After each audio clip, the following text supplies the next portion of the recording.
ലഹരിക്കെതിരെ ജനകീയ കൂട്ടായ്മയൊരുക്കി Mannarkkad organisation for vigilance and eradication of drugs. ലഹരി ഉപയോഗിക്കുന്നവരെയും വിൽപ്പന നടത്തുന്നവരെയും സമൂഹത്തിൽ ഒറ്റപ്പെടുത്താൻ മതരാഷ്ട്രീയ നേതൃത്വം തയ്യാറാവണമെന്നും ലഹരിക്കെതിരെയുള്ള പോരാട്ടം സ്വന്തം വീടുകളിൽ നിന്ന് തുടങ്ങണമെന്നും മൂവ് ജനകീയ കൂട്ടായ്മ ആഹ്വാനം ചെയ്തു. ലഹരിയെ പ്രതിരോധിക്കാൻ ശക്തവും വിപുലവുമായ കർമ്മ പദ്ധതിയാണ് തയ്യാറാക്കിയത്. ലഹരി ഉപയോഗിക്കുന്നവരെ പാർട്ടികളിൽ നിന്ന് ഒഴിവാക്കാനും പിടിക്കപ്പെടുന്നവർക്ക് ശുപാർശയ്ക്ക് വേണ്ടി രാഷ്ട്രീയ നേതൃത്വം ഇടപെടില്ലെന്ന് ഉറപ്പുവരുത്താനും കൂട്ടായ്മ നിർദ്ദേശിച്ചു. ലഹരിയുടെ ദാതാക്കളെ ഒറ്റപ്പെടുത്താൻ മഹല്ലുകളും ഇടവകകളും സാമുദായിക സംഘടനകളും കേന്ദ്രീകരിച്ച് നടപടി ഉണ്ടാകണം. വീടുകളിൽ സ്നേഹവും അംഗീകാരവും കിട്ടാത്ത പുതുതലമുറയെ കുടുംബത്തോടൊപ്പം ചേർത്ത് നിർത്താൻ കഴിയണം. ഇതിനായി സ്വന്തം മക്കളെ ചേർത്ത് നിർത്തി എല്ലാ ദിവസവും അമ്മയ്ക്കൊരുമ്മ നൽകുകയെന്ന ശീലം വളർത്തിയെടുക്കണം. കൗൺസിലർമാരുടെ നേതൃത്വത്തിൽ വാർഡ് തലത്തിൽ ജാഗ്രതാ സമിതികൾ രൂപീകരിച്ച് നിരീക്ഷണവും ജാഗ്രതയും ശക്തമാക്കും.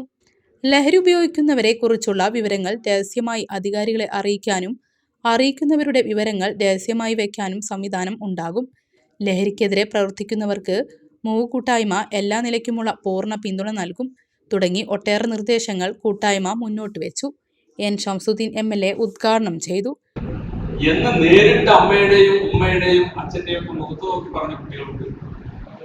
എന്നാൽ ആ മനോഭാവമുള്ളവരുണ്ട്. അപ്പോ കുട്ടികളുടെ മനോഭാവത്തിൽ വലിയ മാറ്റം വന്നിട്ടുണ്ട്. പിന്നെ എല്ലാം എക്സ്ട്രീമാണ്. ക്യാമ്പസുകളിൽ നടക്കുന്ന റാങ്കിങ്, നമ്മളൊക്കെ കോളേജിൽ പഠിച്ചത് അതൊക്കെ ചെറിയ തോതിലുള്ള റാങ്കിങ്ങും വള്ളിച്ചാട്ടം, പാട്ട് പാടിക്കലും, പാടാൻ അറിയാത്തത് കൊണ്ട് പാടിക്കലൊക്കെ ഉണ്ട്. എന്നാൽ ഇന്നത്തെ റാങ്കിങ് എന്താണ്? ഒരു കുട്ടിയെ കട്ടിലിൽ കെട്ടിയിട്ടിട്ട് അത് നേഴ്സുമാരാ പഠിക്കുന്നവരാണ്. ആ കുട്ടിയുടെ ശരീരത്തിൽ കോമ്പസ് കൊണ്ട് വരയ്ക്കണം. എന്നിട്ട് സ്വാഭാവികമായിട്ട് നല്ല നീറ്റലും വേദന ഉണ്ടാവും, ചോരളിക്കുകയാണ്. അതിലേക്ക് ലോഷൻ ഒഴിച്ചു കൊടുത്തിട്ട് ഈ ചെയ്യുന്ന ആളുകൾ, ആ കുട്ടി ആർത്ത് കരയുമ്പോ ചെയ്യുന്ന ആളുകൾ ആർത്ത് ചിരിക്കുകയാണ്. ഡോക്ടർ കെ കമ്മാപ്പ അധ്യക്ഷത വഹിച്ചു. ചിലരൊക്കെ പറയും രാഷ്ട്രീയം ഇല്ലാതിരിക്കാൻ നല്ലതല്ല, നമ്മൾ ഇങ്ങനെയെങ്കിലും ജീവിച്ചു പോകുന്നത് ഈ രാഷ്ട്രീയവും രാഷ്ട്രീയക്കാരും പാർട്ടികളും ഈ നാട്ടിലുണ്ടായതുകൊണ്ടാണ്. അപ്പോൾ ഈ ഒരു നിർണായക ഘട്ടത്തിൽ കേരളത്തെ സംബന്ധിച്ചിടത്തോളം ഈ നിർണായക ഘട്ടത്തിൽ രാഷ്ട്രീയ പാർട്ടികൾക്ക് വളരെ വലിയൊരു പങ്ക് വഹിക്കാനുണ്ട്.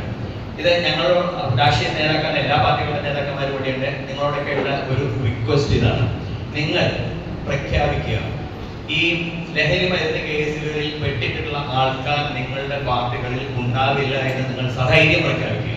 കർമ്മ പദ്ധതിയുടെ രൂപരേഖ എം പുരുഷോത്തമൻ വിശദീകരിച്ചു. Byte M Purushothaman. സ്വന്തം അമ്മയിൽ നിന്ന് കുട്ടിയോട് ഇതിന്റെ അത് നമ്മൾ ഏറ്റെടുക്കുക, അതേക്ക് അവരെത്തിക്കുക. ഒരു ദിവസം കാണുക, ആ ദിവസം എല്ലാവരും മണ്ണാർക്കാട് മുനിസിപ്പാലിറ്റിയിലുള്ള മുഴുവൻ അമ്മമാരും കുട്ടികളെ സ്കൂളിലേക്ക് അയക്കുമ്പോൾ അത് എല്ലാ ദിവസവും ആവാം.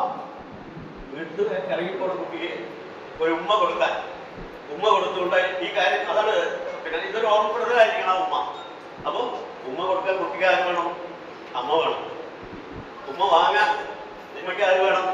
മകൻ വേണം. അപ്പം ഇവിടെ സൂചിപ്പിച്ചു, മകൻ നഷ്ടപ്പെടുന്ന ഉമ്മയും ഉമ്മയെ കൊല്ലുന്ന മകനും ഉണ്ടാവാൻ പാടില്ല. ഇത് നമ്മൾ പറഞ്ഞു കൊടുക്കേണ്ടത് വീടുകളിൽ നിന്നാണ്.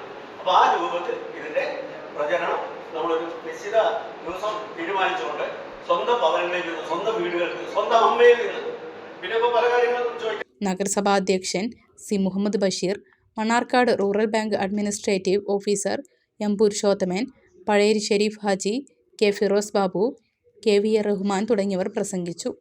ജനപ്രതിനിധികൾ, രാഷ്ട്രീയ പാർട്ടി നേതാക്കൾ, യുവജന സംഘടനാ പ്രതിനിധികൾ, മഹൽ ഖാസിമാർ, ക്ഷേത്രം മേൽശാന്തിമാർ, ഇടവക പ്രതിനിധികൾ, ക്ലബ്ബ് ഭാരവാഹികൾ, സാംസ്കാരിക പ്രവർത്തകർ, വാട്സപ്പ് കൂട്ടായ്മ അഡ്മിന്മാർ, അധ്യാപകർ തുടങ്ങി സമൂഹത്തിന്റെ എല്ലാ മേഖലകളിലുള്ളവർ പങ്കെടുത്തു.